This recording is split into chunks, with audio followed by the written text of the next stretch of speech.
माननीय माननीय अध्यक्ष महोदय, आज मैं सदन को एक कहानी सुनाना चाहता हूं। कहानी का शीर्षक है चौथी पास राजा।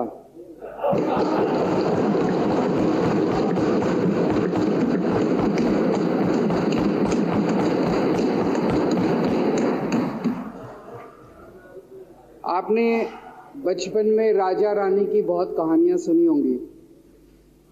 मेरी कहानी में रानी नहीं है,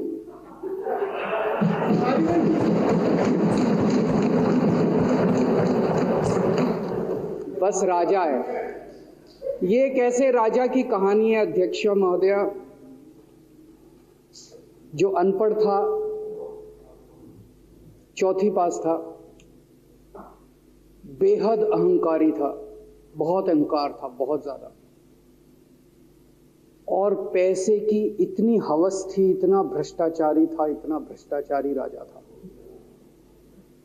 ये एक महान देश की कहानी है। एक बहुत महान देश था, कई हजार साल पुराना देश। उस देश में एक गांव में एक बहुत गरीब परिवार में एक बच्चे का जन्म हुआ। जब बच्चे का जन्म हुआ तो ज्योतिषी ने कहा, गांव में ज्योतिषी होते हैं, आते हैं, वो पतरी बनाते हैं। ज्योतिषी ने कहा, माई तेरा लड़का बड़ा होके बहुत बड़ा सम्राट बनेगा। माई को यकीन नहीं हुआ, मेरा इतने गरीब हूं मैं, कहां से मेरा बेटा सम्राट बनेगा। तो उसने कहा, नहीं, तेरे बेटे के ग्रह बताते हैं तेरा बेटा बहुत बड़ा सम्राट बनेगा।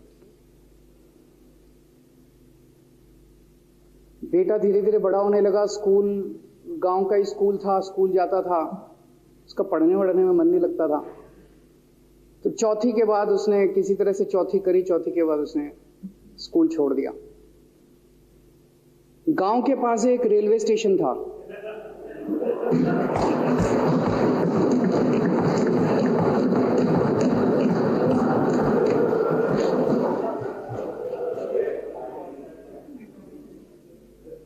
तो घर का खर्चा चलाने के लिए वो लड़का वहां स्टेशन पे चाय बेचता था।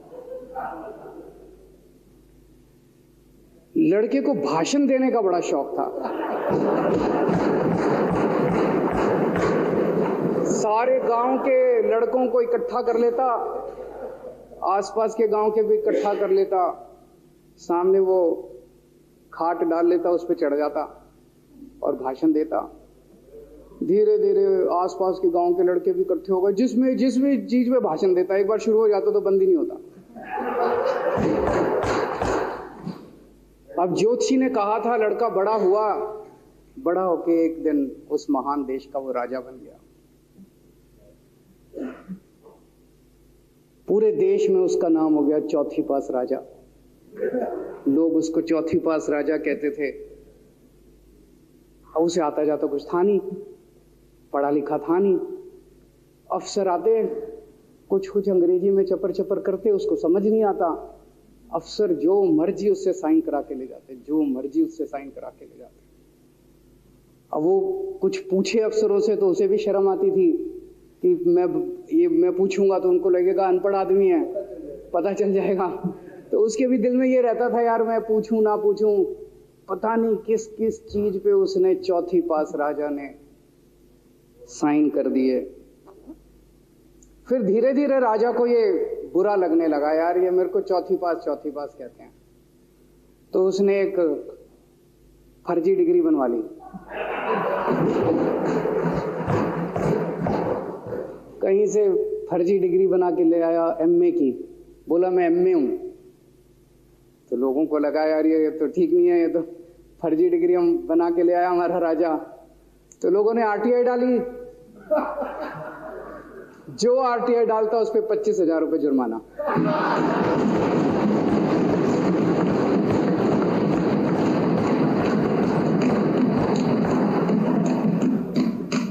आपके नेता की बात नहीं कर रहा।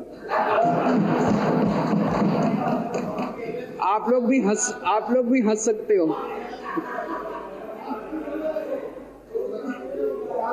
काल्पनिक है, काल्पनिक है। तो जो आरटीआई डाले उसको 25,000 रुपए का जुर्माना, जो आरटीआई डाले उसको 25,000 रुपए का जुर्माना। एक दिन कुछ लोग गए चौथी पास राजा के पास, बोले जी एक बड़ा धांसू आइडिया लेके आए हैं। बोले बताओ। बोले जी नोटबंदी कर दो, भ्रष्टाचार खत्म हो जाएगा देश से। तो उसने कुछ पूछा, उसे कुछ समझ नहीं आया राजा को क्या कह रहे हैं क्या नहीं, पर उसे लगा यार कुछ धांसू आइडिया होगा। उसने एक दिन रात को 8 बजे टीवी चैनलों पे जाके नोटबंदी कर दी। बोला सारे नोट बंद। पूरे देश में हाहाकार मच गया, तड़प गए लोग, धंधे बंद हो गए, दुकानें बंद हो गई, लोग बेरोजगार हो गए, बुरा हाल हो गया पूरे देश। लंबी लंबी लाइनें लग गई पूरे देश के अंदर। लोगों ने जाके उसको कहा जी नोटबंदी कर दो, आतंकवाद खत्म हो जाएगा। ना आतंकवाद खत्म हुआ, ना भ्रष्टाचार खत्म हुआ, देश बर्बाद हो गया। वो महान देश जिसका वो राजा बना था, वो देश 10 साल 15 साल 20 साल पीछे चला गया उस नोटबंदी से, उस चौथी पास राजा की वजह से। एक दिन कुछ लोग गए उस राजा के पास, बोले जी खेती खूब बड़ी हो जाएगी, ये किसानों के कानून पास कर दो। अब उसको कुछ अकल नहीं थी राजा को, अनपढ़ राजा था। उसने साइन कर दिए, 3 काले कानून पास हो गए किसानों के। पूरे देश के किसान सड़कों पे, जगह जगह मोर्चे, 750 किसानों की मौत हो गई 1 साल के अंदर। अंत पंत में राजा को वो कानून वापस लेने पड़े। धीरे धीरे देश की समस्याएं बढ़ती गई, क्योंकि राजा ऐरे गहरे। इससे पहले एक और राजा आया था मोहम्मद बिन तुगलक, वो भी ऐसे ही करता था। कभी उसने देश की राजधानी बदल दी, कभी बोला मैं चमड़े के सिक्के बनाऊंगा। उसी तरह से ये था अनपढ़ राजा, कुछ भी कर देता था। अब राजा को एक दिन लगा यार मैं तो राजा बन गया, पता नहीं कितने दिन रहूंगा। तो उसकी गरीबी में जो जीवन उसने जिया था, उसे लगा यार पैसे तो कमाने चाहिए। पैसे कैसे कमाऊं? पैसे कमाऊंगा तो जनता में छवि खराब होगी। तो उसने अपने एक दोस्त को बुलाया और उस दोस्त को बोला कि ऐसा करते हैं कि मैं तो राजा हूं, सारे सरकारी ठेके तेरे को दिलाऊंगा, सारी कंपनियां तेरे को दिलाऊंगा, सरकारी पैसा तेरे को दिलाऊंगा। नाम तेरा, पैसा मेरा। तेरे को पूरे उस पे 10% कमीशन तेरे को मिलेगा, सारा पैसा मेरा। दोस्त मान गया। दोस्त को क्या था, फ्री में पैसा मिल रहा था, दोस्त मान गया। उसके बाद दोनों ने मिलके जो देश को लूटा, जो देश को लूटा। सबसे पहले वो दोस्त आया, बोला सर सबसे पहले बैंकों को लूटते हैं। तो वो बोला वो कैसे यार, बैंकों को लूटेंगे तो ये तो ठीक नहीं है। बोला नहीं ऐसे करते हैं, आप किसी बैंक के चेयरमैन को बुलाओ, उसको बोलो कि वो मेरे को लोन देगा। तो बोला लोन देगा तो वापस करना पड़ेगा। बोला वापस कौन करेगा, वापस थोड़ी करना है, आप राजा हो, वापस नहीं करना, लोन दिला दो बस। तो राजा ने एक बैंक के चेयरमैन को बुलाया, बोला इसको लोन दे। तो वो चेयरमैन की सिट्टी पिट्टी गुम हो गई, यार मैं तो मर जाऊंगा, फंस जाऊंगा। वो भाग गया। तो फिर उन्होंने ढूंढ ढांड के एक ऐसा चेयरमैन चुना जो कि सरासर भ्रष्टाचारी, जिसके ऊपर 10 फाइलें खुली हुई, जिसके ऊपर 10 केस चल रहे, उसको बुलाया। बोला देख तेरे को चेयरमैन बना रहे हैं, अब तू 10,000 करोड़ रुपए दे दे इसको, नहीं तो तेरे को जेल भेजेंगे। जेल जाना है कि पैसे दे रहा है? उसने कहा माई बाप मैं जो कहोगे जहां कहोगे साइन कर दूंगा। उसने 10,000 करोड़ रुपए का लोन उसके दोस्त को दे दिया।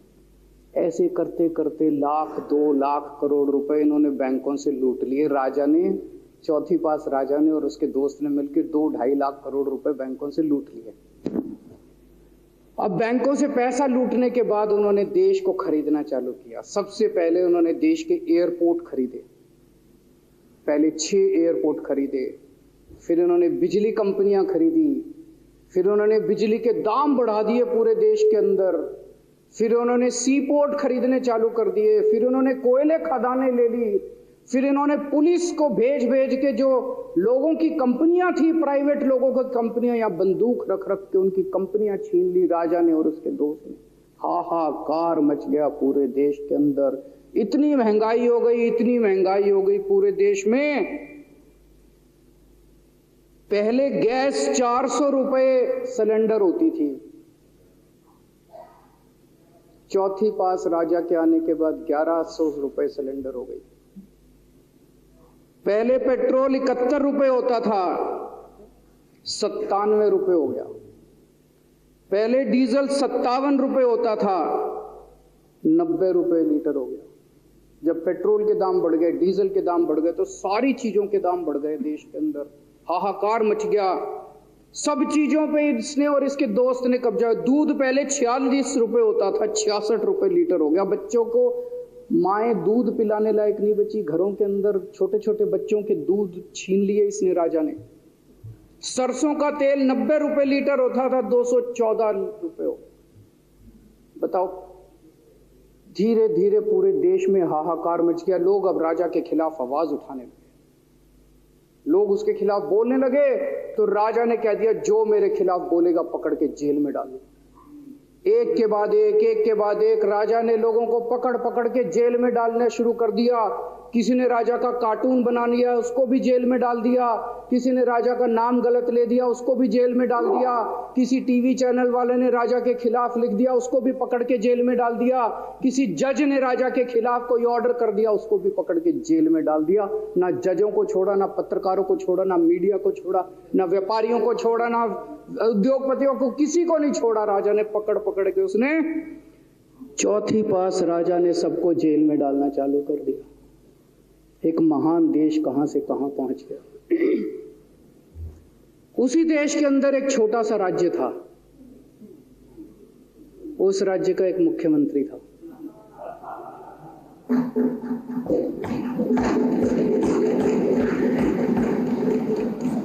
उनके चेहरे पे भी स्माइल आ गई, उनके चेहरे पे भी उम्मीद की किरण छा गई। वो मुख्यमंत्री अपने लोगों का खूब ख्याल रखता था। वो मुख्यमंत्री कट्टर ईमानदार था। वो मुख्यमंत्री कट्टर देशभक्त था। वो मुख्यमंत्री पढ़ा लिखा था।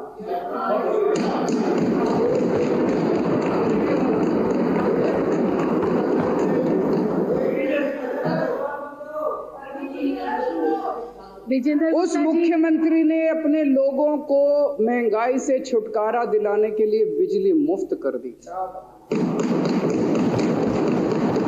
भाई साहब, उसके बाद तो चौथी पास राजा पागल हो गया। उसने बुला के जो हड़काया उस मुख्यमंत्री को कि तेरी हिम्मत कैसे हुई। उसे लगा राजा ने तो सारी बिजली कंपनियों पे कब्जा कर रखा था। उसे लगा अगर ये बिजली मुफ्त करने लग गया तो बाकी देश में तो मेरा बेड़ा गर्क, मेरी बिजली कंपनियां लुट जाएंगी, ऐसे कैसे चलेगा। उसने उसको कहा, खबरदार, तूने बिजली मुफ्त की। मुख्यमंत्री नहीं माना। धीरे धीरे उस मुख्यमंत्री ने अपने गरीबों के स्कूल ठीक करने चालू कर दिए। तो राजा ने उसको बुला के और हड़काया। राजा बोला, ये क्या कर रहा है तू, स्कूलों के अपने बच्चों को पढ़ाता है, तू स्कूल खोल रहा है, ये बंद कर, ये सब, ये नहीं चलेगा इस देश का। वो नहीं माना मुख्यमंत्री। फिर उसने मुख्यमंत्री ने सबके इलाज मुफ्त कर दिया, सबके लिए शानदार मोहल्ला क्लिनिक खोल दिए, इलाज मुफ्त कर दिया। राजा तो बिल्कुल ही पागल हो गया। धीरे धीरे जनता को पता चला कि राजा कैसा है। एक दिन लोगों ने उस राजा को उखाड़ के फेंक दिया।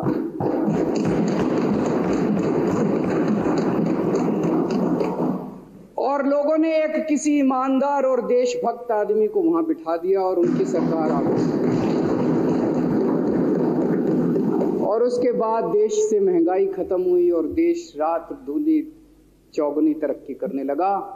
तो जैसे हम बचपन में सुना करते थे, moral of the story, Hindi में क्या कहते, मॉरल ऑफ द स्टोरी का मतलब भाई इस कहानी में